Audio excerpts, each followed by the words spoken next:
Good afternoon, you ruddy legends. Welcome back to Lily White Lane. I hope that you're all having a smashing Friday and start to your weekend, wherever you are in the world, and whatever you are planning to get up to. And we've got some Tottenham Hotspur news finally to delve into. Never mind the buzzcocks, more like never mind the buzzwords recently. Tottenham are set to accelerate. Tottenham Hotspur monitoring the situation. We've been hearing this absolute rubbish week after week after week.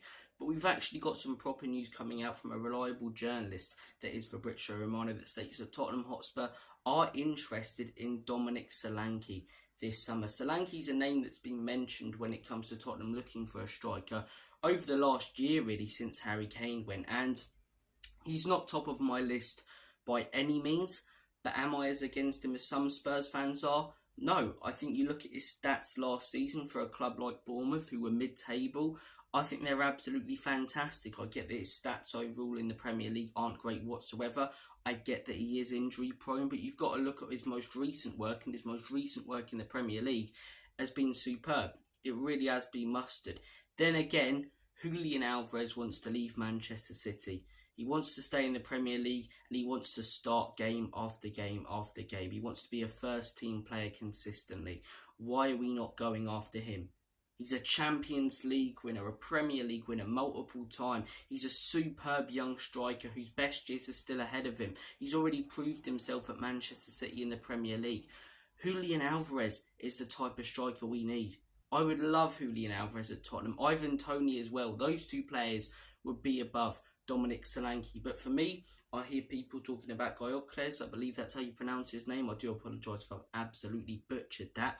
I'd prefer Solanke to him. Solanke got similar stats in the Premier League, and you've got to keep in mind that guy's playing in the Portuguese league. It's a huge step up to the Premier. I mean, Nunes hasn't been terrible, but everyone was talking about the guy being the next best striker in the world at Benfica. He's been a part of Pygmy Hippo shite for the most part at Liverpool when it comes to finishing ability. The guy can't hit a barn door, so look, Gyökeres, I do get that he's a bit of a hipster choice, but I'd prefer Solanke to him. I think last season, Solanke was a very, very solid striker, put away chances that he got for Bournemouth, scored goals in big games as well. So if we do bring him in, I'm not going to be one of these Spurs fans ranting, saying this is a disgrace, this is disgusting, it's a lack of ambition, because he's definitely better than Richarlison in my head. But, having said that, Julian Alvarez, go after him.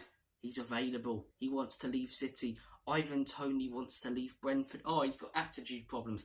I couldn't give a monkey's toss. What attitude problems? The fact he keeps saying he wants to leave Brentford. I'm not a Brentford fan. It doesn't offend me. Is it disrespectful? Yes, but he keeps saying he wants to leave Brentford to go to a big club and win trophies. I mean, the trophies thing, if you come into Spurs, you're not really going to get. But, you know, a bigger club, a bigger stage, yeah.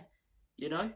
I think that's ambition more than attitude problems, if anything. And as I say, I'm not a Brentford fan, so I don't really give a toss, you know, about him having a dig at their club. So, look, Ivan Toney, Julian Alvarez, they would be the strikers I'd go for. I mean, Lautaro Martinez, obviously, and people like that, but we're not going to get those, sadly. But Solanke, guys, comment your thoughts and opinions down below. I thought last season he was very solid. You've got to look at his most recent work in the Prem. I think with the sort of style of play, we need just a proper number 9 in there to finish chances.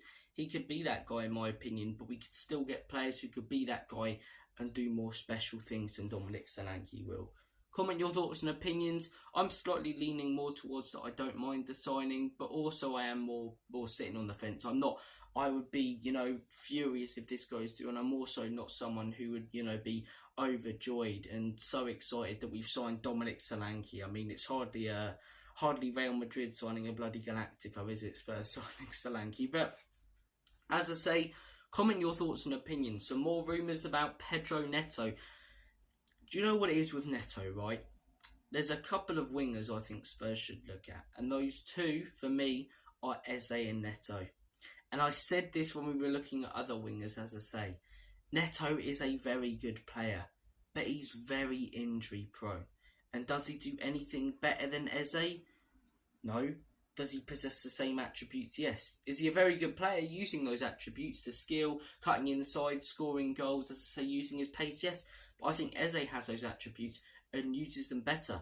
I think Eze is the guy we should look for in this window. I said at the beginning of the window, go out there, my 3 players that I mentioned, were Ivan Toney or Julian Alvarez. I mentioned Ebereche Eze or Elise, and I said defensive midfielder Paulinho. Now, for some reason, the club clearly couldn't give a monkeys about signing a DM or a number 6.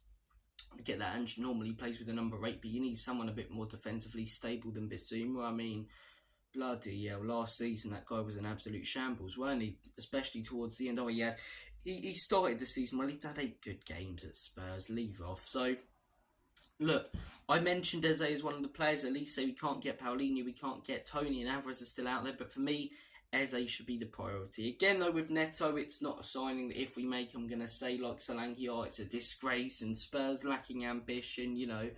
Because I do think he's a good player and I do think he's an upgrade, just like Solanke. But I think there are bigger upgrades that will take us to that next level that the manager said he wants to be at this season. When your manager's coming out last season saying he wants signing before pre-season, and I like Ange, but you talk so much you end up contradicting yourself. When he's coming out and saying he wants to be contending for a league title, you know, he wants signings in, you know, before pre-season. And now he's saying he's okay with what's going on at the club when we've literally made one proper signing before pre-season and we ain't really brought in anyone else. So, look, seems like everyone's leaving their business till the end of the window, but why are we?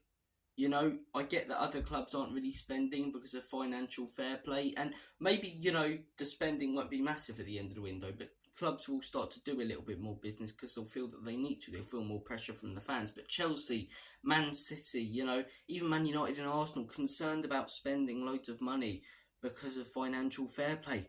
We don't have to worry about that. We've got Levy as our chairman. He's been a stingy bastard over the last 20 years. We are nowhere near in breach of any financial fair play rules. Go out there, pull your finger out, get your head out your arse, Levy, and make some bloody signings. As Don Robbie said, sign some players. Because other clubs will start to and will be left behind. And what are the excuses going to be? Oh, other clubs didn't sign players, so we didn't. The Euros was on. Bollocks. You know, so go out there, get some business done. Go out there and get some business done.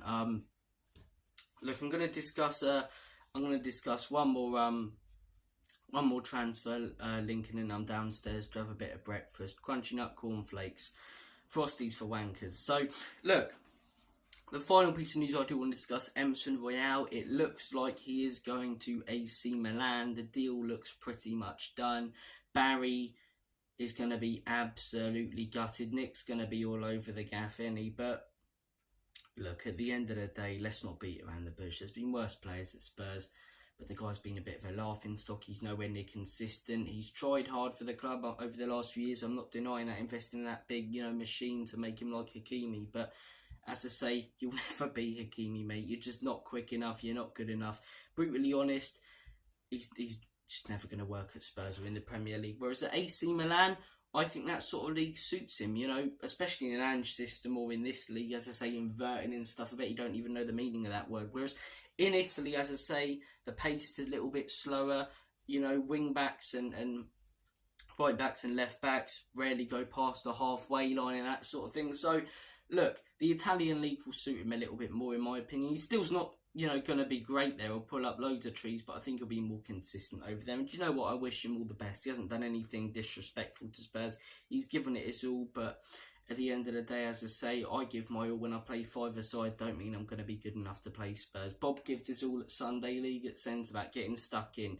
Goes for a couple of points after, enjoys his day. He's never going to reach the top level. Emerson gives it his all. He's a happy guy by the sound of it, but he's not good enough, is he? He's not good enough. Guys, comment your thoughts down below on Dominic Solanke, on Pedro Neto, and on Emerson Royale.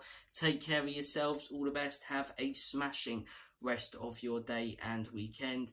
And as always, come on you Spurs. Enoch and Levy out. In Big Ange, we trust.